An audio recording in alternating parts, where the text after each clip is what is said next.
Números, capítulo 12. Miriam e Arão criticam Moisés. Miriam e Arão começaram a criticar Moisés porque ele havia se casado com uma mulher etíope. Será que o Senhor tem falado apenas por meio de Moisés? Perguntaram. Também não tem ele falado por meio de nós? E o Senhor ouviu isso. Ora, Moisés era um homem muito paciente, mais do que qualquer outro que havia na terra. Imediatamente o Senhor disse a Moisés, a Arão e a Miriam: dirijam-se à tenda do encontro, vocês três. E os três foram para lá. Então o Senhor desceu numa coluna de nuvem e, pondo-se à entrada da tenda, chamou Arão e Miriam. Os dois vieram à frente e ele disse: ouçam as minhas palavras. Quando entre vocês há um profeta do Senhor, a ele me revela em visões, em sonhos falo com ele. Não é assim, porém, com meu servo Moisés, que é fiel em toda a minha casa. Com ele falo face a face, claramente, e não por enigmas. E ele vê a forma do Senhor. Por que não temeram criticar meu servo Moisés? Então a ira do Senhor acendeu-se contra eles, e ele os deixou. Quando a nuvem se afastou da tenda, Miriam estava leprosa. Sua aparência era como a da neve. Arão voltou-se para Miriam, viu que ela estava com lepra e disse a Moisés: por favor, meu senhor, não nos castigue pelo pecado que tão tolamente cometemos. Não permita que ela fique como um feto abortado que sai do ventre de sua mãe, com a metade do corpo destruída. Então Moisés clamou ao Senhor: ó Deus, por misericórdia, concede-lhe cura. O Senhor respondeu a Moisés: se o pai dela lhe tivesse cuspido no rosto, não estaria ela envergonhada 7 dias? Que fique isolada fora do acampamento 7 dias. Depois ela poderá ser trazida de volta. Então Miriam ficou isolada 7 dias fora do acampamento, e o povo não partiu enquanto ela não foi trazida de volta. Depois disso, partiram de Azerote e acamparam no deserto de Parã.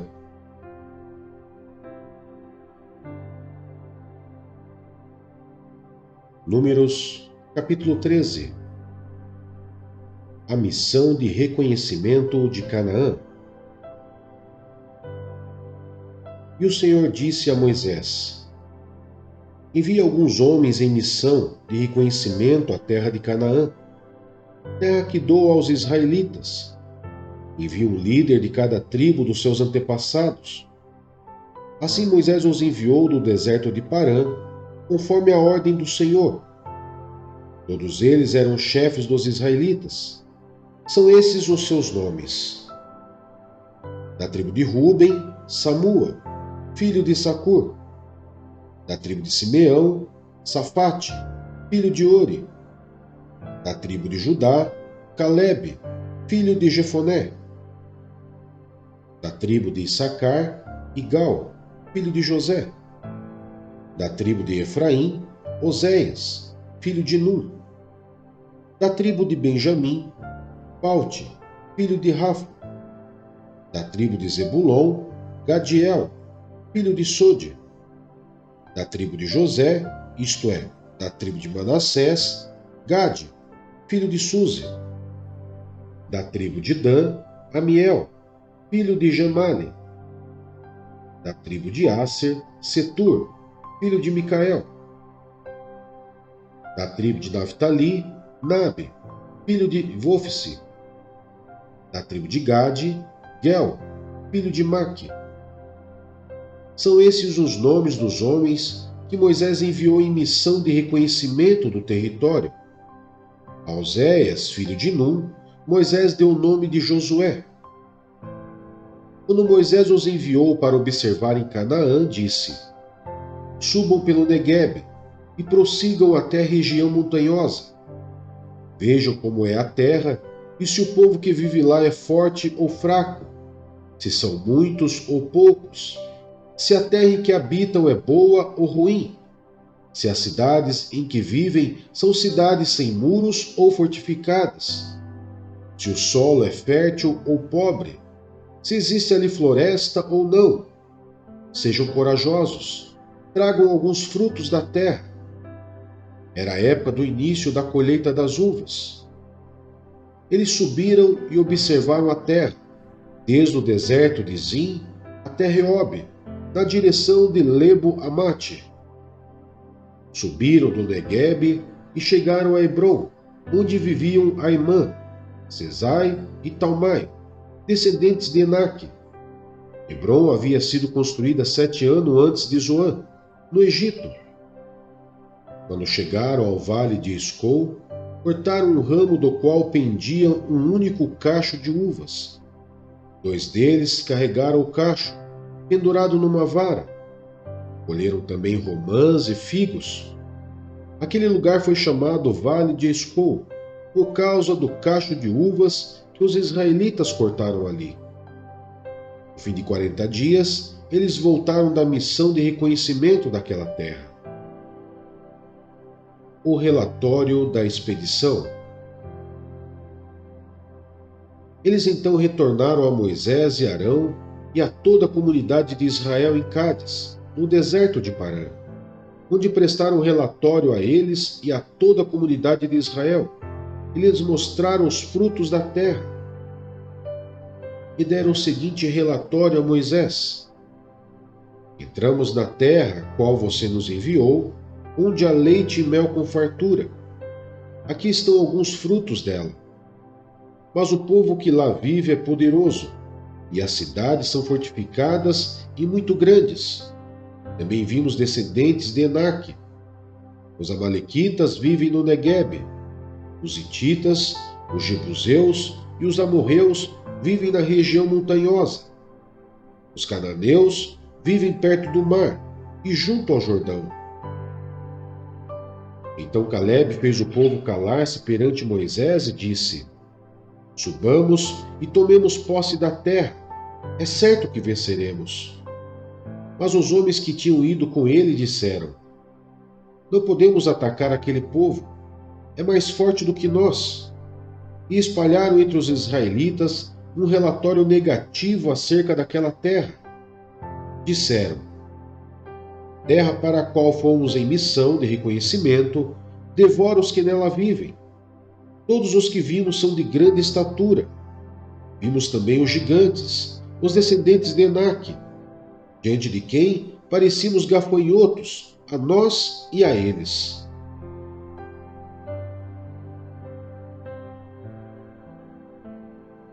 Salmos 49. Ouçam isto vocês, todos os povos. Escutem, todos os que vivem neste mundo. Gente do povo, homens importantes, ricos e pobres igualmente. A minha boca falará com sabedoria. A meditação do meu coração trará entendimento. Inclinarei os meus ouvidos a um provérbio. Com a harpa exporei o meu enigma.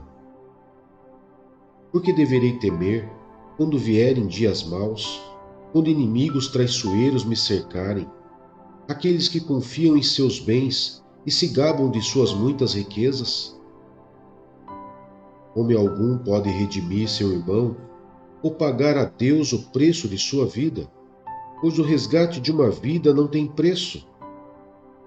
Não há pagamento que o livre para que viva para sempre e não sofra decomposição. Pois todos podem ver que os sábios morrem, como perecem o tolo e o insensato, e para outros deixam seus bens. Seus túmulos serão suas moradas para sempre, suas habitações de geração em geração, ainda que tenham dado seus nomes a terras. O homem, mesmo que muito importante, não vive para sempre. É como os animais que perecem. Este é o destino dos que confiam em si mesmos e dos seus seguidores, que aprovam o que eles dizem. Como ovelhas estão destinados à sepultura, e a morte lhes servirá de pastor. Pela manhã os justos triunfarão sobre eles. A aparência deles se desfará na sepultura, longe das suas gloriosas mansões. Mas Deus redimirá a minha vida da sepultura e me levará para si.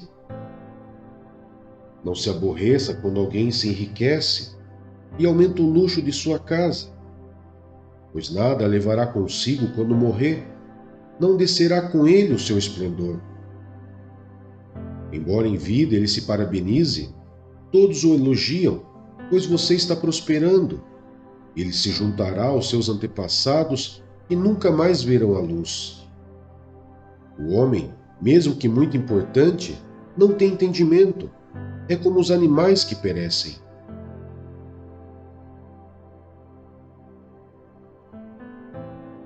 Hebreus, capítulo 10. O sacrifício de Cristo é definitivo. A lei traz apenas uma sombra dos benefícios que hão de vir, e não a sua realidade. Por isso, ela nunca consegue, mediante os mesmos sacrifícios repetidos, ano após ano, aperfeiçoar os que se aproximam para adorar. Se pudesse fazê-lo, não deixariam de ser oferecidos, pois os adoradores, tendo sido purificados uma vez por todas, não mais se sentiram culpados de seus pecados. Contudo, esses sacrifícios são uma recordação anual dos pecados, pois é impossível que o sangue de touros e bodes tire pecados. Por isso, quando Cristo veio ao mundo, disse: Sacrifício e oferta não quiseste, mas um corpo me preparaste. De holocaustos e ofertas pelo pecado não te agradaste. Então eu disse: Estou, no livro está escrito a meu respeito. Vim para fazer a tua vontade, ó Deus. Primeiro ele disse: Sacrifícios, ofertas, holocaustos e ofertas pelo pecado não quiseste, nem deles te agradaste, os quais eram feitos conforme a lei. Então acrescentou: Aqui estou, vim para fazer a tua vontade. Ele cancela o primeiro para estabelecer o segundo. Pelo cumprimento dessa vontade fomos santificados, por meio do sacrifício do corpo de Jesus Cristo, oferecido uma vez por todas. Dia após dia, todo sacerdote apresenta-se e exerce os seus deveres religiosos. Repetidamente, oferece os mesmos sacrifícios, que nunca podem remover os pecados. Mas quando este sacerdote acabou de oferecer, para sempre, um único sacrifício pelos pecados, assentou-se à direita de Deus. Daí em diante, ele está esperando até que os seus inimigos sejam colocados como estrado dos seus pés, porque por meio de um único sacrifício, ele aperfeiçoou para sempre os que estão sendo santificados. O Espírito Santo também nos testifica a este respeito. Primeiro ele diz: Esta é a aliança que farei com eles, depois daqueles dias, diz o Senhor. Porei as minhas leis em seu coração e as escreverei em sua mente. E acrescenta: Dos seus pecados e iniquidades não me lembrarei mais. Onde esses pecados foram perdoados, não há mais necessidade de sacrifício por eles. Um apelo à perseverança. Portanto, irmãos, temos plena confiança para entrar no lugar santíssimo pelo sangue de Jesus, um novo e vivo caminho que ele nos abriu por meio do véu, isto é, do seu corpo. Temos, pois, um grande sacerdote sobre a casa de Deus. Sendo assim, aproximemo-nos de Deus com um coração sincero e com plena convicção de fé, tendo os corações aspergidos para nos purificar de uma consciência culpada e tendo os nossos corpos lavados com água pura. Peguemo-nos com firmeza à esperança que professamos, pois aquele que prometeu é fiel, e consideremos uns aos outros para nos incentivarmos ao amor e às boas obras. Não deixemos de reunir-nos como igreja, segundo o costume de alguns, mas procuremos encorajar-nos uns aos outros, ainda mais quando vocês veem se aproximar o dia. Se continuarmos a pecar deliberadamente, depois que recebemos o conhecimento da verdade, já não resta sacrifício pelos pecados, mas tão somente uma terrível expectativa de juízo e de fogo intenso que consumirá os inimigos de Deus. Quem rejeitava a lei de Moisés morria sem misericórdia pelo depoimento de 2 ou 3 testemunhas. Com mais severo castigo, julgam vocês, merece aquele que pisou aos pés o Filho de Deus, profanou o sangue da aliança pelo qual ele foi santificado e insultou o Espírito da graça? Pois conhecemos aquele que disse: a mim pertence a vingança, eu retribuirei. E outra vez, o Senhor julgará o seu povo. Terrível coisa é cair nas mãos do Deus vivo. Lembrem-se dos primeiros dias, depois que vocês foram iluminados, quando suportaram muita luta e muito sofrimento. Algumas vezes, vocês foram expostos a insultos e tribulações. Em outras ocasiões, fizeram-se solidários com os que assim foram tratados. Vocês se compadeceram do que estavam na prisão e aceitaram alegremente o confisco dos seus próprios bens, pois sabiam que possuíam bens superiores e permanentes. Por isso, não abram mão da confiança que vocês têm. Ela será ricamente recompensada. Vocês precisam perseverar, de modo que, quando tiverem feito a vontade de Deus, recebam o que Ele prometeu. Pois em breve, muito em breve, aquele que vem virá e não demorará. Mas o meu justo viverá pela fé, e se retroceder, não me agradarei dele. Nós, porém, não somos dos que retrocedem e são destruídos, mas dos que creem e são salvos.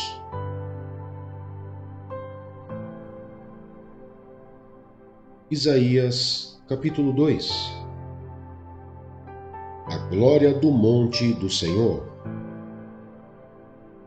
Foi isto que Isaías, filho de Amós, viu a respeito de Judá e de Jerusalém. Nos últimos dias, o monte do templo do Senhor será estabelecido como o principal. Será elevado acima das colinas, e todas as nações correrão para ele. Virão muitos povos e dirão: venham, subamos ao monte do Senhor, ao templo do Deus de Jacó, para que ele nos ensine os seus caminhos e assim andemos em suas veredas. Pois a lei sairá de Sião, de Jerusalém virá a palavra do Senhor.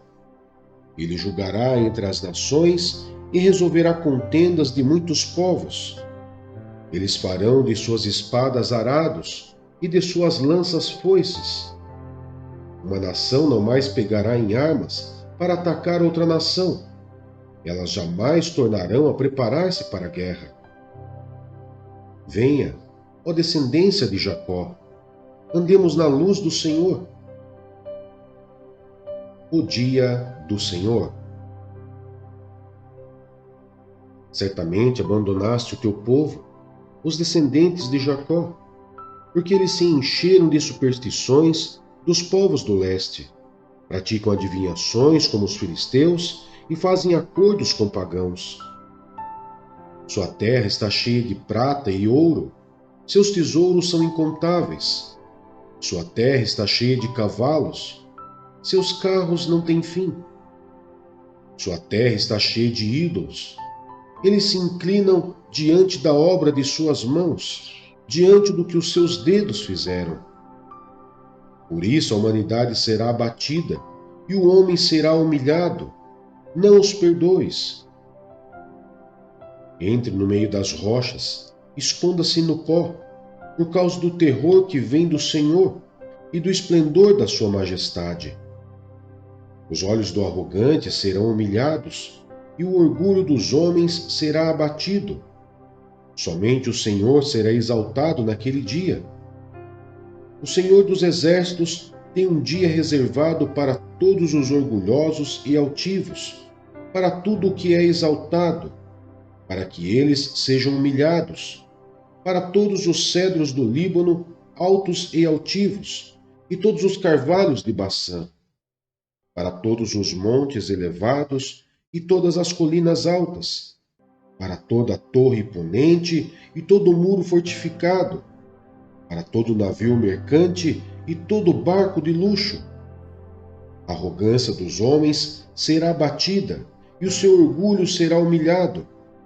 Somente o Senhor será exaltado naquele dia, e os ídolos desaparecerão por completo. Os homens fugirão para as cavernas das rochas e para os buracos da terra, por causa do terror que vem do Senhor e do esplendor da sua majestade, quando ele se levantar para sacudir a terra. Naquele dia, os homens atirarão aos ratos e aos morcegos os ídolos de prata e os ídolos de ouro que fizeram para adorar. Fugirão para as cavernas das rochas e para as brechas dos penhascos, por causa do terror que vem do Senhor e do esplendor da sua majestade, quando ele se levantar para sacudir a terra. Parem de confiar no homem, cuja vida não passa de um sopro em suas narinas. Que valor ele tem?